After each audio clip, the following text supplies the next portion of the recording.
El fantasma de la monja. Cuando existieron personajes en esa época colonial inolvidable, cuando tenemos a la mano antiguos testimonios y se barajan nombres auténticos y acontecimientos, no puede decirse que se trata de un mito, una leyenda o una invención producto de las mentes de aquel siglo. Si acaso se adornan los hechos para hacer más ameno relato, que por muy diversas causas ya es leyenda. Respecto de los nombres que aparecen en esta leyenda, tampoco se han cambiado nada. Y si varían, es porque en ese momento se usaban de una manera diferente. Nombres, apellidos, títulos.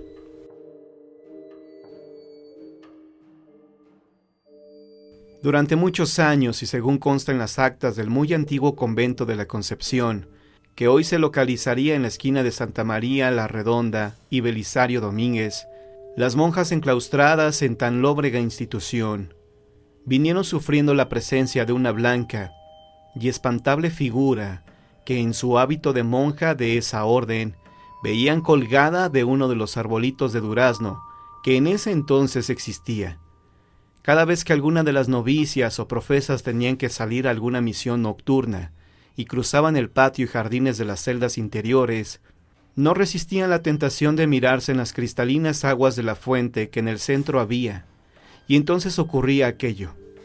Tras ellas, balanceándose al soplo ligero de la brisa nocturnal, veían aquella novicia pendiente de una soga, con sus ojos salidos de las órbitas, y con su lengua como un palmo, fuera de los labios retorcidos y resecos, sus manos juntas y sus pies con las puntas de las chinelas, apuntando hacia abajo. Las monjas huían despavoridas clamando a Dios y a las superioras, y cuando llegaba ya la abadesa o la madre tornera, que era la más vieja y la más osada, ya aquella horrible visión se había esfumado. Así noche a noche y monja tras monja, el fantasma de la novicia colgando del durazno fue motivo de espanto durante muchos años.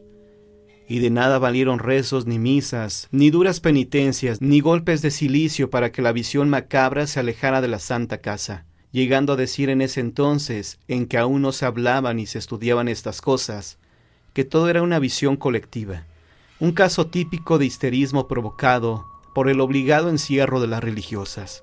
Mas una cruel verdad se ocultaba en la fantasmal aparición de aquella monja ahorcada, colgada del durazno, y se remontaba a muchos años antes, pues debe tenerse en cuenta que el convento de la Concepción fue el primero en ser construido en la capital de la Nueva España, y por lo tanto, el primero en recibir como novicias a hijas, familiares y conocidas de los conquistadores españoles.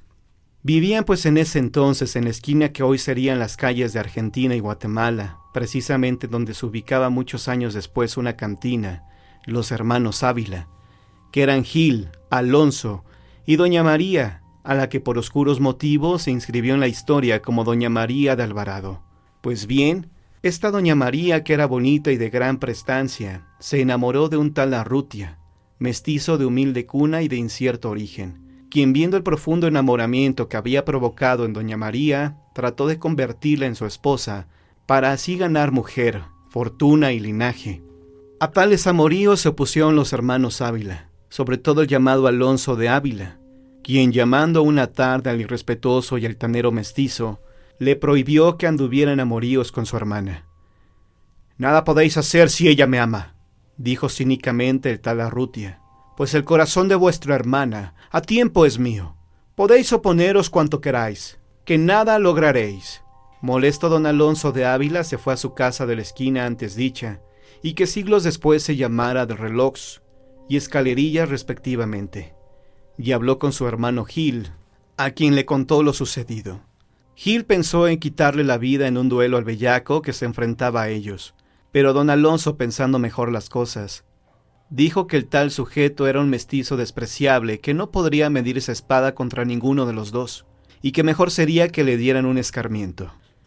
Pensando mejor las cosas, decidieron reunir un buen monto de dinero y se lo ofrecieron al mestizo para que se largara para siempre de la capital de la Nueva España, pues con el dinero ofrecido podría instalarse en otro sitio y poner un negocio lucrativo. Se cuenta que el mestizo aceptó, y sin decir adiós a la mujer que había llegado a amarlo tan intensamente. Él se fue a Veracruz y de ahí a otros lugares, dejando transcurrir los meses y 2 años, tiempo durante el cual la desdichada doña María Alvarado sufría, padecía, lloraba y gemía como una sombra por la casa solariega de los hermanos Ávila, sus hermanos según dice la historia. Finalmente, viendo tanto sufrir y llorar a la querida hermana, Gil y Alonso decidieron convencer a doña María para que entrara de novicia a un convento. Escogieron el de la Concepción, y tras de reunir otra fuerte suma como dote, la fueron a enclaustrar, diciéndole que el mestizo, motivo de su amor y de sus cuitas, jamás regresaría a su lado, pues sabían de buena fuente que había fallecido. Sin mucha voluntad, doña María entró como novicia al citado convento, en donde comenzó a llevar la triste vida claustral, aunque sin dejar de llorar su pena de amor, recordando al mestizo Arrutia entre rezos, ángelus y maitines. Por las noches, en la soledad tremenda de su celda, se olvidaba de su amor a Dios, de su fe y de todo, y solo pensaba en aquel mestizo que la había enamorado y sembrado de deseo su corazón. Al fin, una noche, no pudiendo resistir más esa pasión que era mucho más fuerte que su fe, que opacaba del todo a su religión, decidió quitarse la vida ante el silencio del amado, de cuyo regreso llegó a saber, pues el mestizo había vuelto a pedir más dinero a los hermanos Ávila. Ella tomó un cordón y lo trenzó con otro para hacerlo más fuerte, a pesar de que su cuerpo, a causa de la pasión y los ayunos, se había hecho frágil y pálido. Se hincó ante el crucificado, a quien pidió perdón por no poder llegar a desposarse al profesar, y se fue a la huerta del convento y a la fuente. Ató la cuerda a una de las ramas del durazno, y volvió a rezar pidiendo perdón a Dios por lo que iba a hacer, y al amado mestizo por abandonarlo en este mundo. Se lanzó hacia abajo. Sus pies golpearon el brocal de la fuente, y ahí quedó basculando, balanceándose como un péndulo blanco, frágil, movido por el viento. Al día siguiente, la madre portera, que fue a revisar los gruesos picaportes y herrajes de la puerta del convento, la vio colgando ya sin vida. El cuerpo ya tieso de María de Alvarado fue bajado y sepultado esa misma tarde en el cementerio interior del convento, y ahí pareció terminar aquel drama amoroso.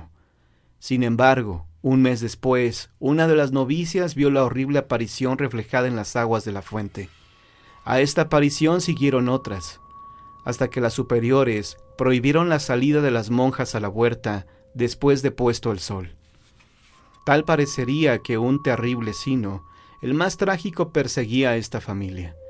Vástagos los 3 de doña Leonor Alvarado y de don Gil González Benavides, pues ahorcada doña María de Alvarado en la forma que antes queda dicha, sus hermanos Gil y Alonso de Ávila se vieron envueltos en aquella conspiración, o azonada encabezada por don Martín Cortés, hijo del conquistador Hernán Cortés, y descubierta esta conjura, fueron encarcelados los hermanos Ávila, juzgados sumariamente y sentenciados a quitarles la vida, el 16 de julio de 1566, montados en cabalgaduras vergonzantes, humillados y vilipendiados.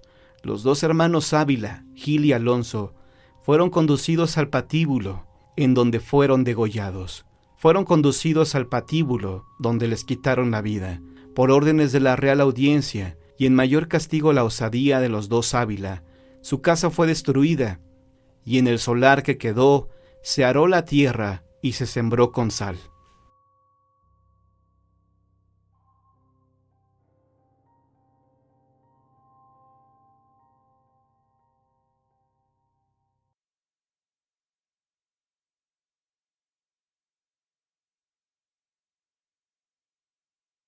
El monje sin cabeza.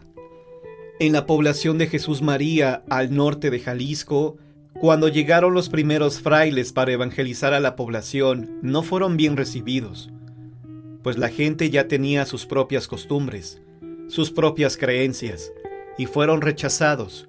Incluso algunos monjes fueron asesinados, como fue el caso de un sacerdote al que le cortaron la cabeza.